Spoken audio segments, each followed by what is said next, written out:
define for you when you first started out? And if not, how did you go down this path? Well, before we begin, I would like to, if you don't mind, and I know it's your show, to just take a moment of silence for those who lost their lives in Boston at the marathon and those who are in the hospital because of what we're facing today.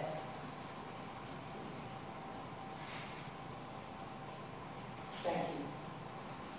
It's interesting you asked that question, and for those who don't know, they sent a series of questions to me. And so I reviewed some. Of course, I probably wrote down some notes on all the questions that I'm not going to be asked. But you know, my journey started when I was I'm from Baltimore, Maryland. I was born and raised in West Baltimore. And the first elementary school that I went to was School 87. And I was in the first grade, and I can see this teacher right now clearly. And during that time, the teachers seemed to be older individuals. And there was a white woman with glasses, gray hair. When I went to her class, she looked like she was a nice teacher, but she said something to me. She said that you would amount to nothing. And at that time, if you know anything about when you are, I had a sister and two brothers. I now just have a sister and a brother, but I was a middle child. And being a middle child, sometimes you're the neglected child. Because of course the first child, everybody's excited, and then the middle kids come along and depend on their personalities, and then the baby.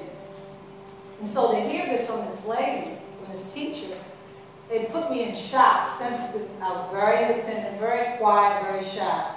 But what it did was it helped me to determine what I wanted to be when I grew up. And so my journey started at that point, and I decided that I wanted to be a school teacher and that I would never ever say anything negative to a child. And so through that process, I ended up graduating from high school, Baltimore City Public High School, Northwestern, going on to Towson State University. At that time it was just Towson State, then became university. I was following the path of my sister, and I went into early childhood education and psychology. And at that time, at Towson, of course, African Americans were in the minority. And I wanted to teach. I had the opportunity to student teach at Stewart Hill Elementary School, which is in southwest Baltimore. And at that time, they called it Pig Town because of the pigs that were slaughtered in that area. And it was the first open, open classroom where there weren't any walls. And so I had an opportunity to teach the kindergarten. And it was that experience that, that's when the journey really started, and my dreams were coming true by teaching young children and helping them to nurture their, any insecurities that they had, help them to develop their personalities. And while teaching in Baltimore City Public School, I also realized that there needed to be a lot of changes. And I was the kind of teacher that did not necessarily want to conform to a lot of paperwork. I wasn't creative in putting up a lot of pictures and artwork in my class, so I relied on a lot of the other teachers.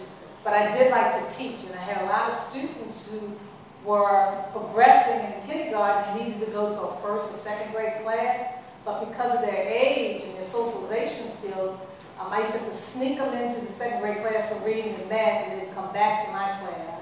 But at that moment is when I became very interested in politics. Politics because I wasn't, don't take this the wrong way, a Delta. And at the school system at North Avenue, if you weren't a particular sorority, you couldn't move up in the system. Just give me a little bit of history about Baltimore City Public School.